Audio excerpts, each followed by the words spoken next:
After 8 a.m. on Friday, June 4, 2010, second grader Kyron Horman arrived at Portland's Skyline Elementary School. It was the day of the science fair and he was setting up his project with the help of his stepmother. Though a fellow student reported seeing him at 9 a.m. near the school's south entrance, Kyron did not report to any of his classes that day, nor did he board the bus later to come home. In fact, he has never been seen since by anyone. This is the disturbing story behind his disappearance.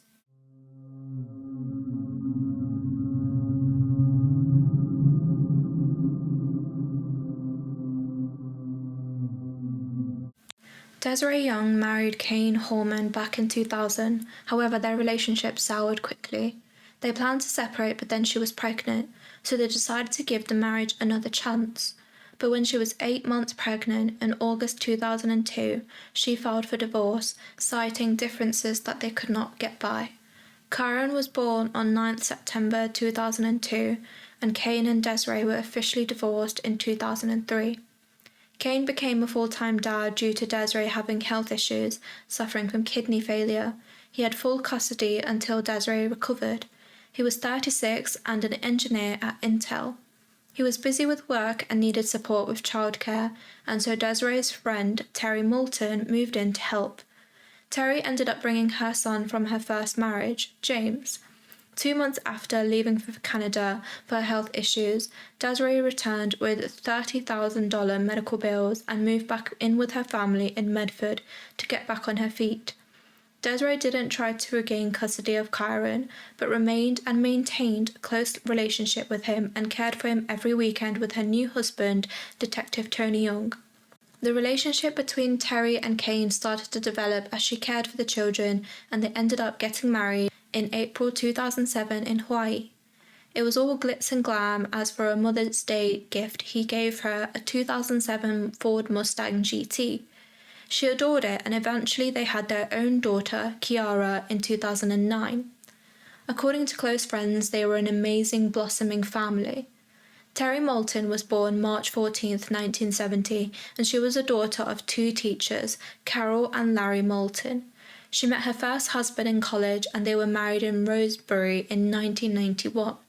Their son, James Logan, was born January 26, 1994.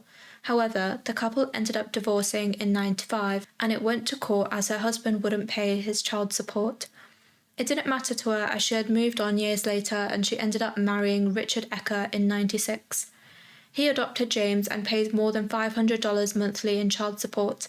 They would end up divorcing in 2002, and she became a substitute teacher between March 2001 and 2002 of June. She continued to work towards her career and wanting to be a school superintendent. She was even placed in a bodybuilding contest in 2005 and came fourth. In the same year, she was caught on Interstate 5 in Marion County for drunk driving with James in the car, who was 11.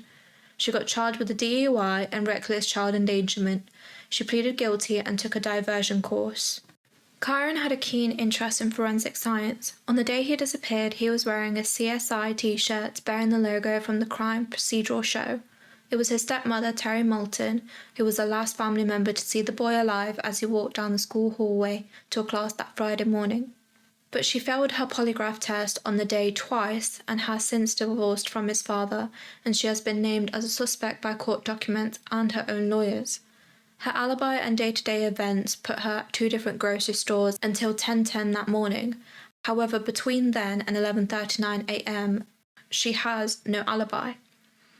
She claimed that she was driving on rural roads with her infant daughter, Kiara, trying to soothe her from her ear infection before checking into a 24-hour fitness about 11 miles away at 11:39 a.m., where she stayed for an hour. Then at 1:21 p.m, she claimed to have arrived home, logged onto Facebook, and posted photos of Kyron at school with a science project from that morning. Then Kyron Horman's father, Kane, joined Terry to meet the school bus at 3:30 p.m. But where was Kyron, and why didn't he get off the bus?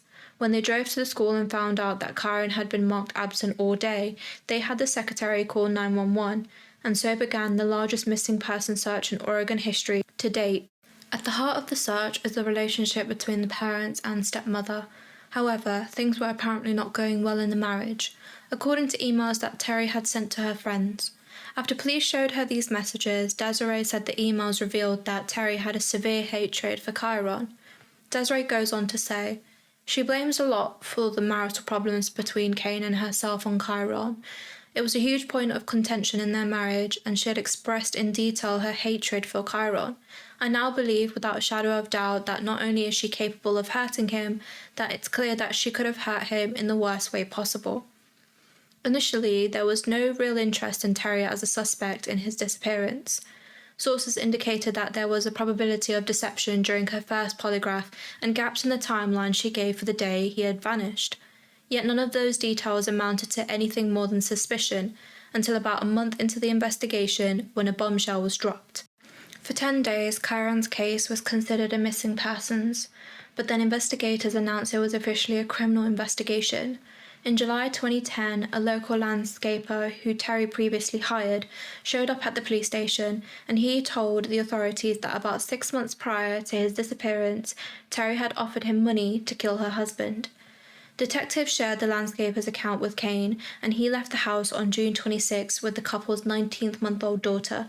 He promptly hired a family law attorney and filed divorce papers and a restraining order against Terry. Unfortunately, police did not have any other suspects, and there are little to no updates at this point in the case. In 2015, Kane told KPIC News, "They found no clues. They found nothing. All the searches to date that I know of, both private and by the sheriff's office or the search and rescue teams, there's been no piece of evidence forensically linked to our case. So they found nothing. So he's not around here. So the question is, where is he?" To this day, the Multnomah County Sheriff's Department is still actively seeking all leads in this case, but without a breakthrough, the authorities are still no closer to solving his disappearance after more than a decade. Here are a couple of videos of Terry and Desiree speaking with Dr. Phil. Why have y'all not spoken in 3 years? Do you blame him for this? Do you think he should have seen something? I don't blame Kane for Kyron's disappearance. I want to make that very clear.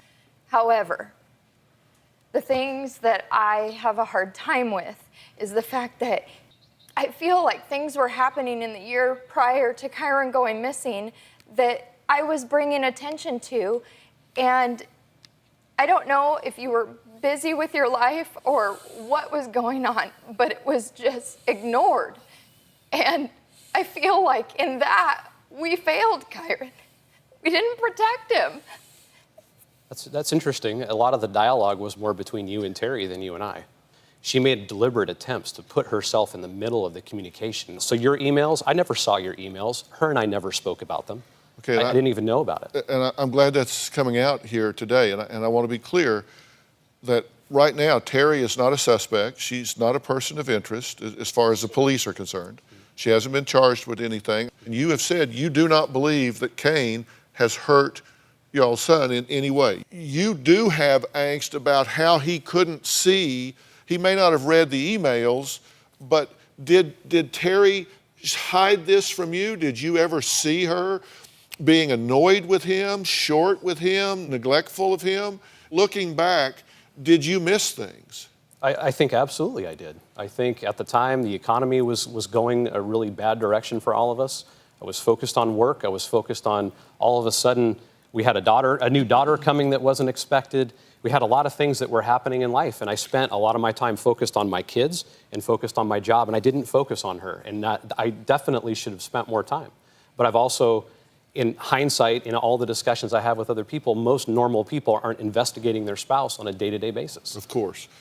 Now, recently, there was a request to, I guess, dig up or excavate your property, your yard. Oh, search, yes. Right. Mm-hmm. Is that correct? Yep. And you said no. Yes. And that bothered you? Yes, definitely. Okay, why would you not?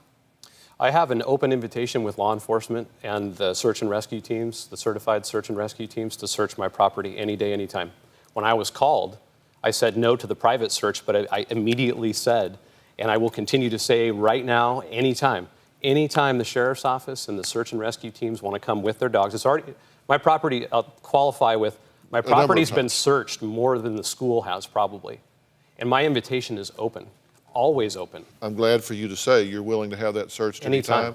And you're not saying that you want it searched because you think he did something wrong. You're just saying there could be evidence there. I want to be very clear. I believe it would have been a great opportunity for Terry. She wouldn't have been seen by anybody. Terry Horman, Kyron's stepmother, was the last known person to see the second grader on June 4th. I believe that Terry Horman knows where Kyron is. Stepmom Terry Horman remains at the center of the investigation. Now, Kyron Horman has filed for divorce and also slapped Terry with a restraining order. She talked about failing polygraphs. The story to her and the story to me in multiple different occasions didn't line up. Is Terry a drinker? I believe that she was, yes. Did she get a DUI? I believe it was a DUI and also child endangerment. Her son was in the back seat. She put down in writing that her and Kane were up until 3 in the morning fighting about their marital problems, that she had told him she was done with it all, that she was moving back to Roseburg, they were getting a divorce, and it was going to be Friday, the day that Kyron went missing. So you think that she might have done something to Kyron to hurt Kane? Yes, definitely. What do you say to that? There was no email or writing. I don't even know what she's. Wow. No. So much to address in that. First of all, there was no something written. I don't know what she's talking about written, because Kane and I did not have a fight the night before. So you two were not on the brink of divorce? We had issues, but we weren't fighting.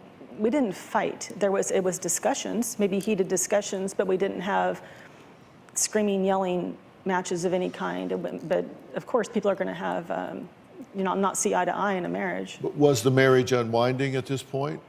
Was the marriage in trouble? I wasn't happy. Yeah. You were unhappy. I wasn't happy. And did he know that? I had told him as much, but he's not very good at listening sometimes. Because I've seen footage and all of the press asking you about that, and you're saying, no, everything's fine, that's all a rumor. I was told to. I was told by law enforcement when that particular thing they told me, if you get caught by the media for any reason, if they come on you and you're not expecting it, just whatever you can make up at the time. Just make sure, just tell them everything's fine if they ask. That's what I was told to say. But you lied to the media. Yes. In that case, yes, because I was told to.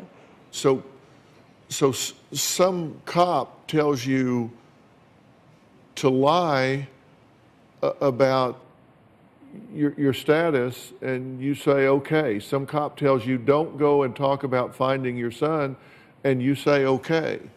I don't understand that. It would seem to me if your son is missing, absolute transparency would be your number one tool in finding that child. Transparency and getting out there and putting the word out there, transparency and saying, I don't want any drama, I don't want any mystery. I'm going to tell you the truth about anything and everything, but instead you don't speak out, and when you're asked questions about the status, you lie about it. That doesn't, I don't understand that. And if you did follow that advice, why are you speaking out now? Because he needs to be found. We need to be found then. Yes, I was told not. I was following orders. I'm doing what I'm told to do because I want him found. They're saying do it a certain way. And I did everything I was ever asked to do. I spoke openly for hours on end with investigators, open book, told them every horrible little dirty secret I ever had in my life, anything that was going to help to find him, anything. I didn't care. But I could see how if somebody's not on the inside of what's going on, how they could see it a different way. But I did everything I was supposed to do, and it still wasn't good enough. And everything gets twisted and turned, and it became this just this attack against me instead of the focus of being him. After I retained an attorney, then I was told not to talk, and I asked him to talk for me, and he wouldn't. I've worked with law enforcement a lot, and I've heard them say to principals involved in a case, don't talk to the media. I've never heard them say, tell them a flat out lie about your status. That's I've exactly never right. heard that. They ask you about your marital status, lie. They said if you get caught off guard, you say whatever you need to get them to get out of your space.